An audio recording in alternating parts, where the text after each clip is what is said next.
Good evening again. I'm a very strict follower of Brahmanism, but I really like a lot of aspects in Islam. But is it necessary for me to convert into Islam to follow certain rules, or, you know, following my own Brahmin religion and then go ahead with the certain aspects which I really like about Islam? I've seen a lot of lectures of you, sir, like the similarities between Islam and Hinduism and various other lectures. But I really like your talks a lot.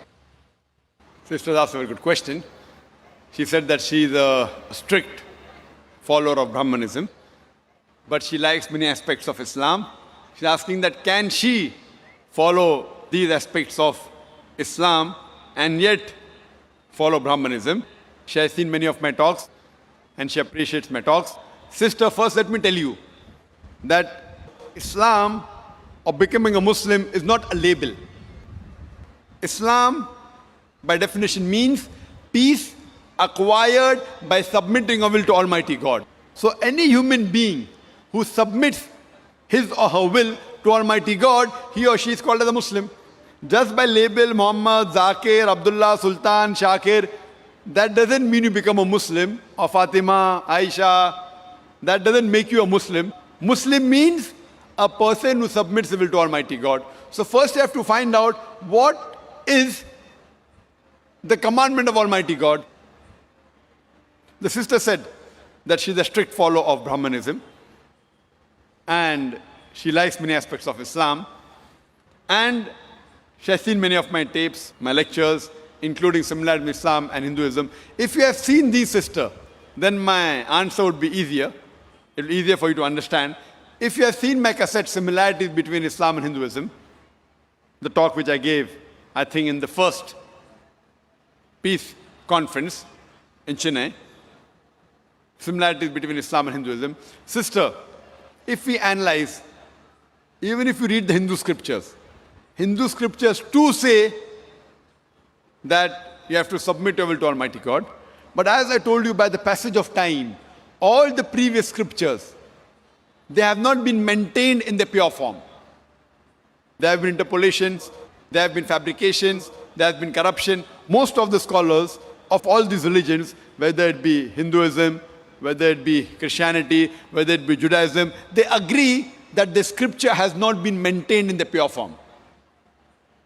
And if you have heard my tapes, I told you initially, Mahabharata was a story told by the grandfather of Arjun. It contained 8,000 shlokas. Then, it kept on going down the ages, it became 24,000 shlokas. Now there are more than 100,000 verses, 100,000 shlokas. Who says this? The scholars of Mahabharata. So by the passage of time, there has been interpolation, there has been corruption, but all these scriptures, in spite of being changed, yet they do contain the remnants of the word of Almighty God. And the basic of all the religion, if you have heard my talks, is that Almighty God is one. He has got no idols. He has got no photograph. And all the religions preach that Almighty God is one. And if you have heard my talk, I've said in many places. Chandogya Upanishad, chapter number 6, section number 2, verse number 1, Ekkam Vividitiyam, God is only one without a second.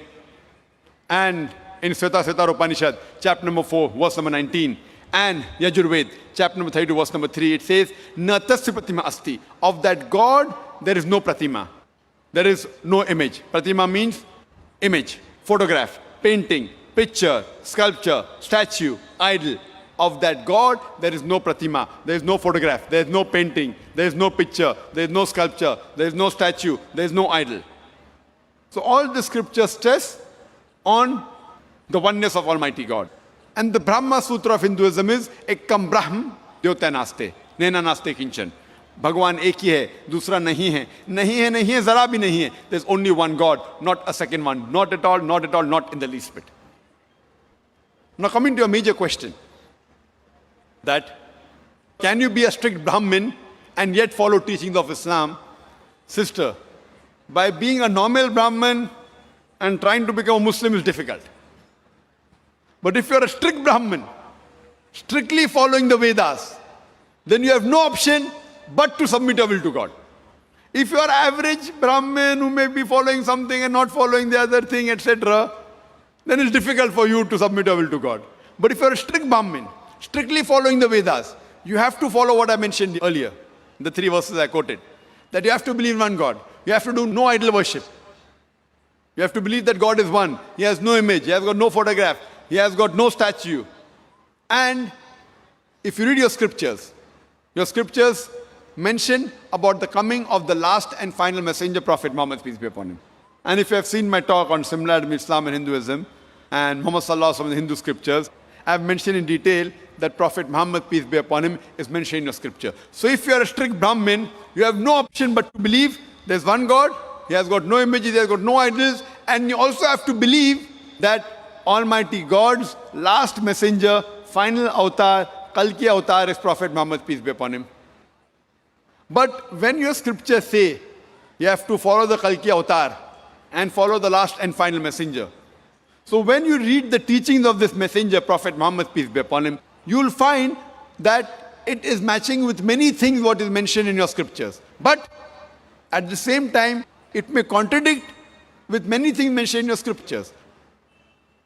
Now what we consider the Quran is the last and final revelation of Almighty God, which was revealed to the last and final messenger, Prophet Muhammad, peace be upon him. This Quran is the Furqan.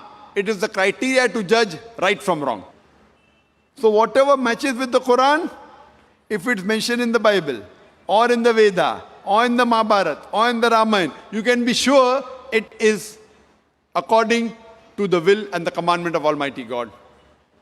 If it contradicts, then you have to agree this is against the wish and the commandment of Almighty God. So if you are a truly strict Brahmin, following Brahmanism, you have to believe in one God. You have to go against idol worship. And if you heard my talk on similarity with Islam and Hinduism, if you follow at least those things which are mentioned in my talk, leave aside the other things, at least those things, and stop everything else, yet I feel that inshallah, it will be sufficient to transform you to Jannah, inshallah. So if you have heard my talk on similarity with Islam and Hinduism, talking about oneness of Almighty God, talking about Prophet Muhammad, peace be upon him, how salah should be offered by prostrating, should not have alcohol, should not have pork, which is mentioned in your scripture as well as the Quran. It's mentioned about modesty in your Vedas, that the lady should be covered. It's mentioned in the Quran. So all these things what are mentioned in my lecture. There are many other things, but even if you follow these things strictly, sister, then inshallah, it will be sufficient for you to at least pass this test in this examination. If you want, you can follow many more things, but at least these things, the major things which I mentioned. But whatever contradicts in your scripture, you should not follow, because your scholars say it has changed by the passage of time. You have to realize that these things are interpolations, are concoctions, are fabrications. So what is matching, if you follow sister, inshallah, you can be a very good practicing Brahman, following what is mentioned in your scripture, which is matching with the Furqan, the Quran, and inshallah can be a practicing Muslim also. So I hope inshallah that Almighty Allah gives you hidayah, sister. Sister, do you agree with whatever I mentioned in my lecture on similarities between Islam and Hinduism, sister? Yes, sir. Very well.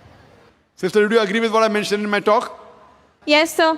Do you agree to follow those things? Yes, I do. So if you agree to follow those things which I have mentioned, so practically you have submitted your will to God.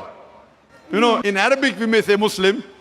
In English we may say a person who submitted will to God. So if you agree with what I mentioned in the scripture that there's no God but one God alone should be worshipped, idol worship is wrong. If you agree the last and final messenger, the Kalki avatar is Prophet Muhammad, peace be upon him, and agree with his teaching, then according to me, if I have to say in Arabic, I will say you're following the religion of Islam, and I say that you're a Muslim. So sister, do you agree with that? Yes, sir, I do. So do you want to proclaim in public that, in the Arabic way, that you're a Muslim? Sister, would you like to proclaim in the Arabic fashion, since you say you agree that there's one God, and you agree that Prophet Muhammad is the last and final messenger, so would you like to proclaim that you are a Muslim?